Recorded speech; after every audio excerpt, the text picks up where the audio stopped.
नमस्कार साथियों, आप सभी का स्वागत है मेरी एक नई वीडियो में। और निपुण हरियाणा ऐप जो टीचर्स के लिए, मेंटर्स के लिए अलग अलग बनाया गया है, उसी कड़ी में अब पेरेंट्स के लिए भी निपुण हरियाणा ऐप आ गया है, जिसमें पेरेंट्स अपने स्टूडेंट्स के, अपने बच्चों की परफॉर्मेंस डेली देख सकते हैं। उसी क्रम में अब अपने सावधिक आकलन होने हैं और उन आकलन को हमें करना है निपुण हरियाणा टीचर ऐप पर। लेकिन उससे पहले यदि किसी टीचर का क्लास अलॉट नहीं हुई है तो आज की वीडियो में हम ये जान लेते हैं कि किस तरह से किसी टीचर को हमें क्लास अलॉट करनी है। इसके लिए देखिए, चलते हैं अपने मोबाइल की स्क्रीन पर चलते हैं और सबसे पहले हम यहाँ पे जाते हैं अपने क्रोम ब्राउज़र। कोई भी ब्राउज़र आप यूज कर रहे हो उसी को आप ओपन कर सकते हैं।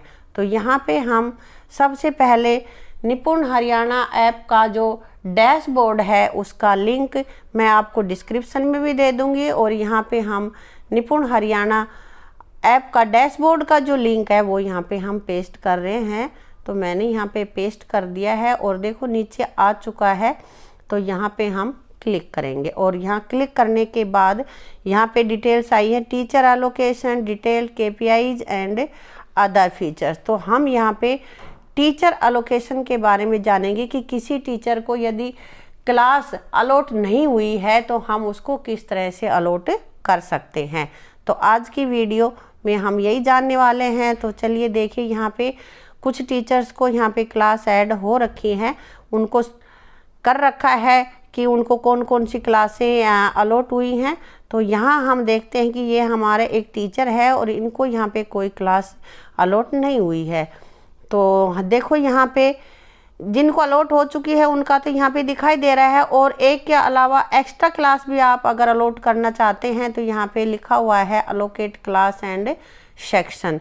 तो यहाँ हम देखते हैं कि ये क्लास हमें अलॉट करनी है तो यहाँ कैसे करेंगे। तो सबसे पहले यहाँ पे अलोकेट क्लास एंड सेक्शन पे हमने क्लिक कर दिया है और यहाँ पे जो भी क्लास हमें डालनी है, टीचर्स का नाम आ गया है ID के साथ, और यहाँ पे जो क्लास उनको अलॉट करनी है वो हम यहाँ पे डालेंगे।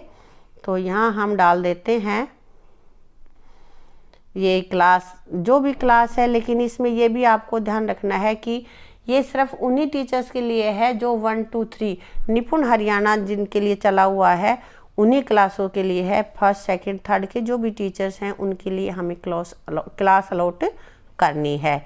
तो यहाँ पे ये हमने मान लिया क्लास फर्स्ट है, यहाँ पे हमें सेक्शन अलोकेट करना है। तो यहाँ सेक्शन डालना पड़ेगा हमें। यहाँ पे सेक्शन देखो, तीनों सेक्शन आए हुए हैं। यहाँ पे section A English medium, section A Hindi medium और सेक्शन B इंग्लिश मीडियम है। तो हम जो भी अलोकेट हमें करना है वो हम यहाँ पे कर देंगे।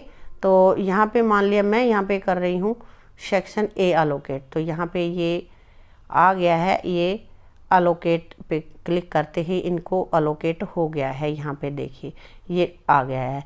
लेकिन यदि किसी के पास गलती से अलोकेट हो जाता है तो हम क्या करेंगे, यहाँ हम देखो क्लास ये अलोकेट हो गई है और इस क्लास को, क्योंकि क्लास ये पहले भी किसी के नाम पे हो रही है, हमने गलत कर दी है। तो अब क्या करें, इसके लिए हमें यहाँ पे क्लिक करना होगा और यहाँ पे रिमूव आ जाता है।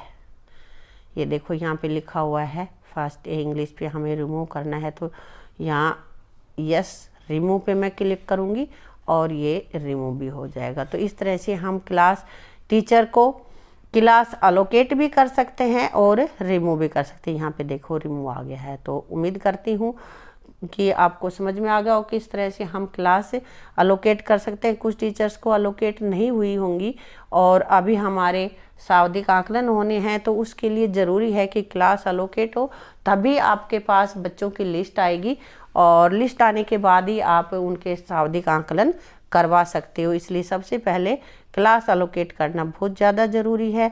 तो आज की वीडियो आपको अगर अच्छी लगी हो और कुछ आपके काम की हो तो वीडियो को लाइक शेयर करना और चैनल को सब्सक्राइब करना।